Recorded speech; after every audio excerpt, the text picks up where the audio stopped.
Welcome to my channel Avani's world.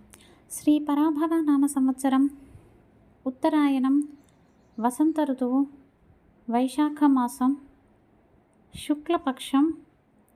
ఈరోజు ఏకాదశి, సోమవారం, పుబ్బా నక్షత్రం. ఈరోజు దగ్ధయోగం ఉంది కాబట్టి ముహూర్తాలు ఉండవు. ఈరోజు జపించవలసిన మంత్రం ఓం మృత్యుంజయాయ నమః, ఓం మృత్యుంజయాయ నమః, ఓం మృత్యుంజయాయ నమః. అందరూ కూడా ఈ నామాన్ని తప్పకుండా జపించండి. ఇక ఈరోజు మంచి మాట, పిల్లలకి సంస్కారాన్ని ఇవ్వాలి. యద్భావం తద్భవతే అంటారు. తల్లిదండ్రులు ఏ విధంగా అయితే ఉంటారో అదే చూసి నేర్చుకొని పిల్లలు ప్రవర్తిస్తూ ఉంటారు. ఒక రాజ్యం ఉంటుంది. అందులో రాజు చాలా గొప్పవాడు, మంచివాడు, చాలా దాన ధర్మాలు చేస్తాడు, ప్రజలను బాగా చూసుకుంటాడు. కానీ అతనిలో ఉన్నది అహంకారం. నేను రాజును అన్న అహంకారం.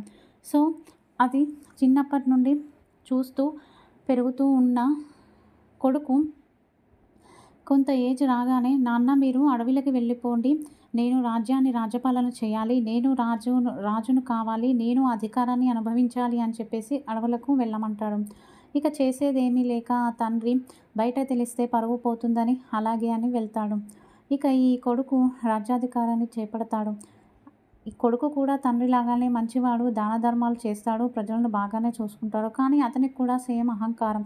ఇతరులను అమర్యాదగా మాట్లాడడం, అంటే నేను రాజును అన్న అహంకారాన్ని, దర్పాన్ని చూపించాలి అని చెప్పేసి ఇక ఉన్నదంతా దానం చేస్తాడు. ఒకరోజు తీవ్రమైన కరువు వస్తుంది.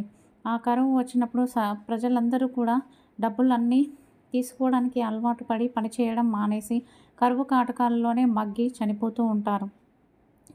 ఇక రాజుకు ఏం చేయాలో అర్థం కాక మిగతా రాజ్యాల రాజుల దగ్గరికి సహాయం కోసం వెళ్తే అందరూ అతన్ని వెళ్ళగొడతారు. ఎందుకు అంటే ఇతనికి అహంకారం ఎక్కువ అని చెప్పేసి. చూశారు కదండి, తండ్రిని చూసి కొడుకు కూడా అలాగే అయ్యాడు. తండ్రిని వెళ్ళగొట్టాడు. ఆ తండ్రి దగ్గర నుంచి అహంకారం వచ్చింది. దాన్ని చూసే నేర్చుకుని ఆ తండ్రిని రాజ్యం నుంచి వెళ్ళగొట్టి అన్నీ కోల్పోయాడు. అలాగే జీవితంలో పిల్లలకి ప్రేమను, ప్రశాంతతను ఇవ్వండి. ఇంట్లో తల్లిదండ్రులు గొడవ పడితే పిల్లల మెదడుపైన అది ప్రభావం చూపిస్తుంది.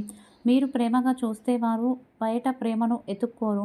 దయచేసి చదువుతో పాటు సంస్కారాన్ని కూడా వాళ్ళకి ఇవ్వండి. ఎందుకంటే ఇల్లే మొదటి పాఠశాల. వాళ్ళకి సంస్కారం నేర్పే ముందు మీరు కూడా సంస్కారంగా ప్రవర్తించండి.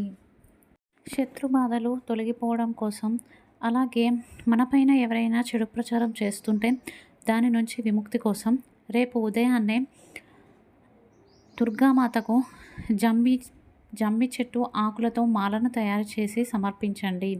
లేదా జమ్మి ఆకులతో అర్చించి దేవి ఖడ్గమాలను కానీ, దుర్గా కవచాన్ని కానీ పారాయణ చేయండి.